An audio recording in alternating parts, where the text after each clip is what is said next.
Make sure you watch this full video before you end up opening Palkia or Dialga, because I don't want you to waste any hourglasses or any of your money. In today's video, I'll be going over the exclusive cards in each of these packs so you know where to pull from.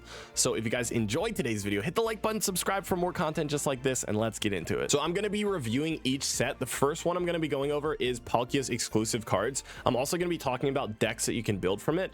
And if you're focusing on a certain type, like building an electric deck, then you should open this pack. So let's get into it.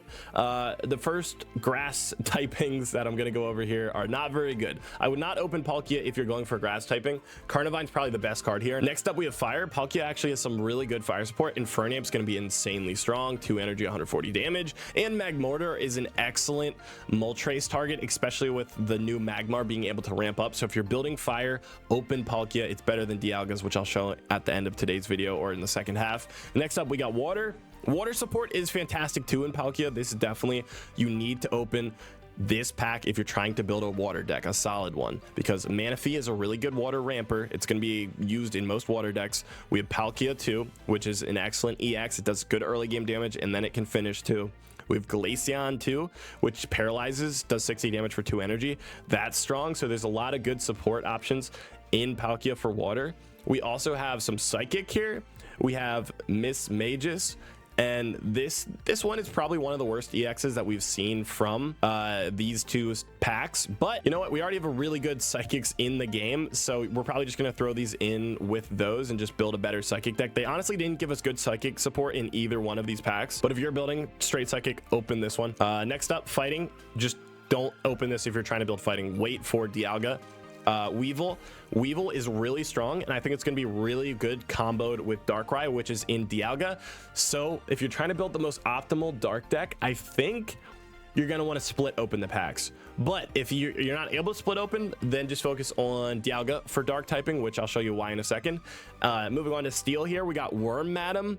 Worm Madam is probably the only good Steel Pokemon from this pack right here. It knows Iron Head for 50. You can do 50 damage for 2 energy, and then flip a coin until you get tails. It does 30 more for each head, so it can just do infinite damage for 2 energy. That's kind of crazy. Yeah, that's actually really good. This is probably one of the best steel supports we've gotten outside of Dialga, obviously.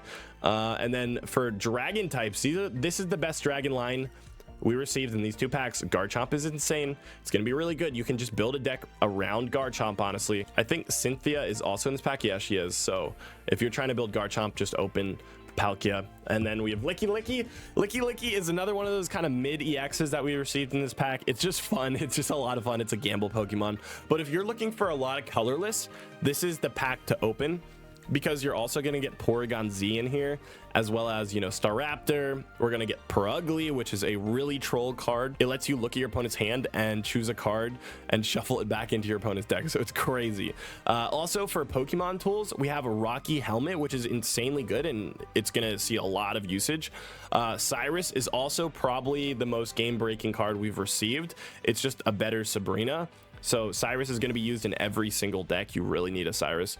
And then Cynthia too, which helps you if you really want to build Garchomp. And then we have Mars too, which I could see at least 1 copy per deck being run, definitely. And then here is the exclusives art.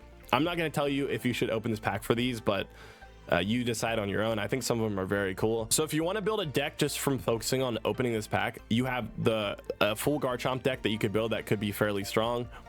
We also have Palkia you could build with Manaphy, and that's going to be pretty strong too.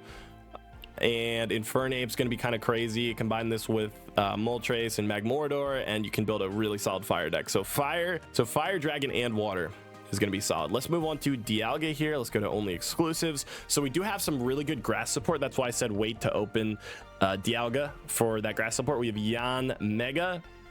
This guy has 140 HP, 3 energy, 120 damage, and you have to discard 1, so that's really, really strong. We also get Leafeon in here, which is really good too, and Shaman might be pretty interesting. It can heal 10 from the bench each turn. And then for water support, we really got nothing except for Mamoswine in here, which isn't going to be super amazing. But electric typing is crazy. There is so much support for electric in this pack. Pachirisu is really good, Luxray is really good, Electivire is also super strong. and we get the new support card Volkner, which works well with all of these. So you could literally just build a deck from just these cards right here, these electrics. We also have Ralts, new Curlia, which are both colorless, and they're going to work really well with Gallade, which I'll talk about in a second. But for psychics, these guys are not that good. I think Dusknoir is the only interesting one with his Shadow Void ability, which can take damage from your active and put it onto him. So it kind of just like heals your active Pokemon. It's kind of interesting. I don't know. I think I can probably build a deck around this, but it might not be meta. So I would open, if you're trying to build a pure psychic deck, open the last pack. That's probably better support. And then for fighting types got a massive buff with the Dialga pack. We got Rampardos, which does 130 damage for 1 energy. It's insane. We are also getting Lucario, which has an ability where you can improve all of your fighting Pokemon's attacks by plus 20 damage. It's kind of nuts, and that's active on the bench. We also have Gallade, which is a new EX Pokemon. Really cheap, really solid damage, good HP too, and then it's boosted by Lucario. You get the Rampardos in there. This is really good fighting support. Open Dialga for fighting. And then for dark, we got a lot more dark in this set right here. We got Toxicroak, which is good. We got Skunk Tank, which could be pretty good. It poisons them and does damage. And then Darkrai is going to be meta. Darkrai is going to be insane. It has a really strong ability. I'm not going to get into it right now. There's so many options that you can use with it. But I think Darkrai, you really want to pair it with Weevil from the last set, so you might need to split open if you want the most optimal dark deck, but you could just open this and still build a really solid dark deck around Darkrai. For steel support, the only steel support that's going to be probably used here is Dialga. I think it's pretty decent. It's going to buff a lot of decks because it can attach its energy with Metallic Turbo to anyone on your bench. So Dialga is probably going to be needed for a lot of different decks, but I really wish Metal got some better support. Unfortunate. Moving on, we got a new item, Pokemon Communication. I'm moving past colorless because the only decent one is maybe Bidoof, but they're not super interesting. We got Pokemon Communication. It's an item that is going to be used in maybe every single deck. It's just a consistency item, and it's really strong. We're also going to get the Pokemon Tool Giant Cape, which increases the attached Pokemon's HP by 20. That's pretty good too. Team Galactic Grunt is just a very unique card that'll actually help you build decks with some of these dark types. It searches for Glameow, Stunky, or Krogunk and adds a random one to your hand. And then we have Volkner, great electric support like I mentioned earlier. And Dawn, we might see Dawn in every deck too. Dawn is really good. This is a really good splash card that moves an energy from one of your bench Pokemon to your active. So that's a solid card right there. I'm excited to try that out. So we do get some good staples in this deck too, like Pokemon Communication and Dawn. You're probably going to use them in a lot of different sets. So I can see a lot of people using pack points to reach into, if you decide to open Palkia, you'll probably have to reach into this deck, get Pokemon Communication, and you'll have to get Dawn too. Or if you open Dialga, it's just going to be the opposite. You'll have to grab some of those. So here's the art. Some of this art is really cool. I actually think they stepped up their art a lot in this these new sets, so I'm excited to unlock those. I will be streaming tonight. Make sure you guys are there for that, and let me know what pack you're gonna open. Let me know in the comments below, and I'll see you guys next time.